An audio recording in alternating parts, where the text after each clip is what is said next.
I'm Norm Willett, and my subject is emotional balance. Emotional balance is an outcome of years of doing the steps of AA. I joined AA in 1977, and that's my sober date, February 1977. And I went to AA, but I was an agnostic, and they had all that higher power stuff, and it was just difficult. It was just difficult.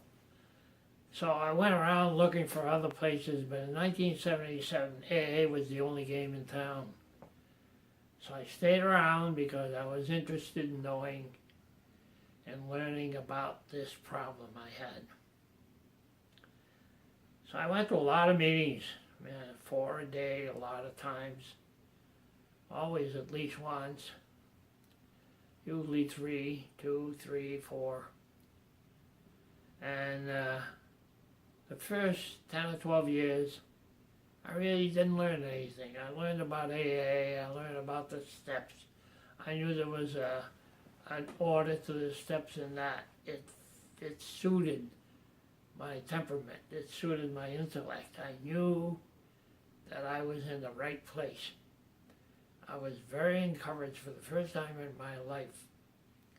I was encouraged about the future.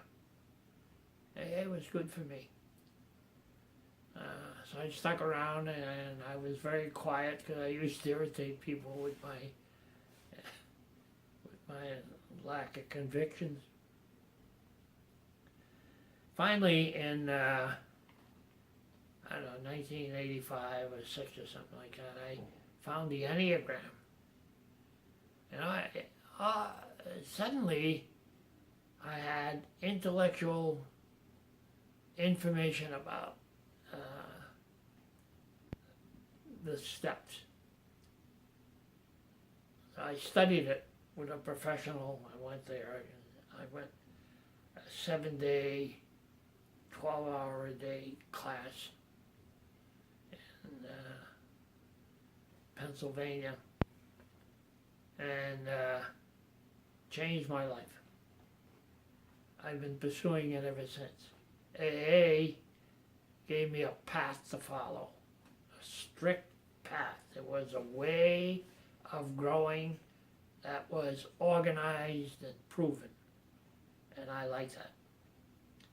And the Enneagram showed, an Enneagram is an analysis of personality types. There are 9 different personalities.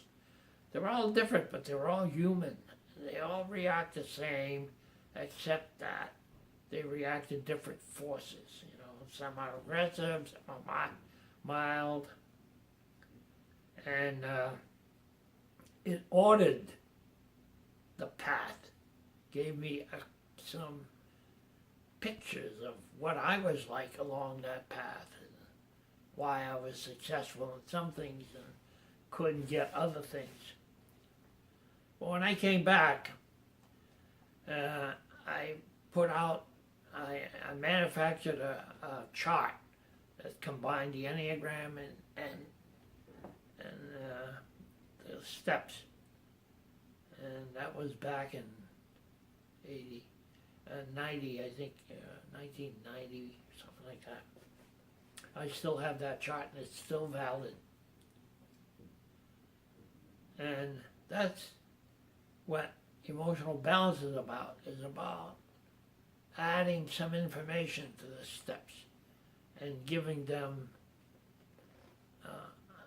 some kind of picture, some kind of understanding of not only how we change, how we have to change, but what changes in us. It's very helpful.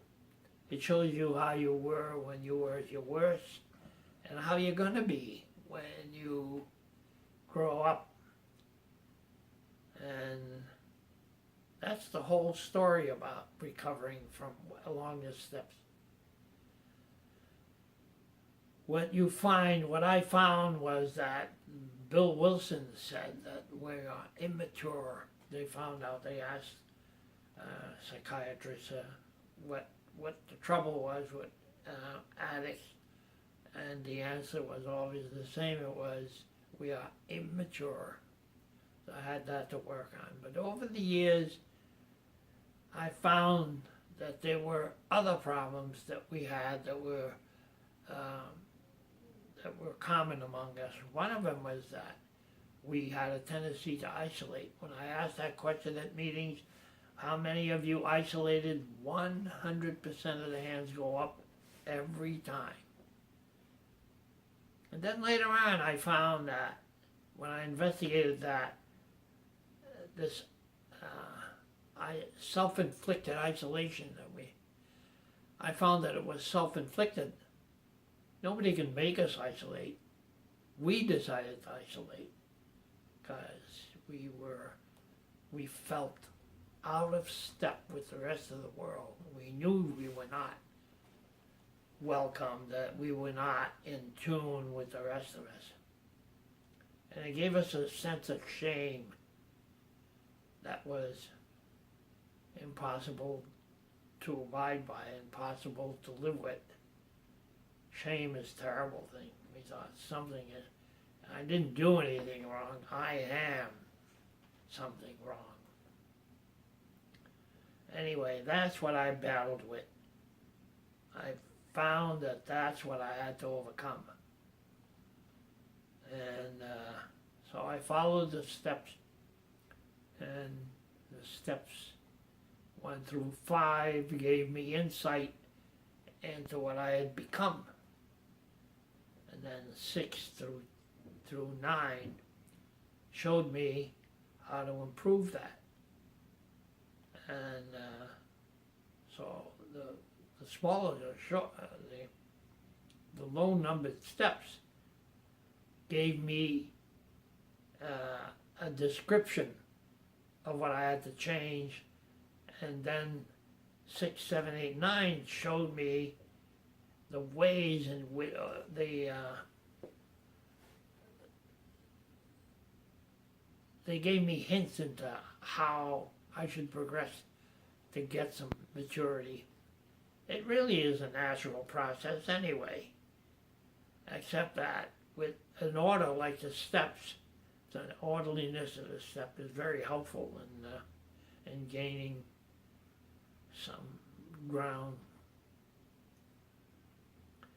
And in 2014, I developed a very serious thing called giant arthritis, and I was sick for a year. And during that time, what I came up with was surprising. I came up with 2 sentences. One of them is, understand addiction and can explain it in simple terms. But it was the second sentence was that there isn't a nickel's worth of difference between addicts and the rest of us. When we think about how many millions of people who have been processed through the 12-step program, who have left AA and gone out into the world, and we can't distinguish them from the rest of us, we can understand how addiction is just a matter of behavior and can be adjusted. It can be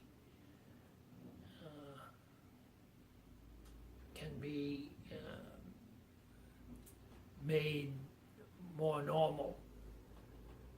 And I found that as I got better, my attitude got better, and my comfort level got better, and other people liked me better. Anyway, it's a combination of these 2 that emotional balance is, and that's what I want to introduce to the world. Thank you.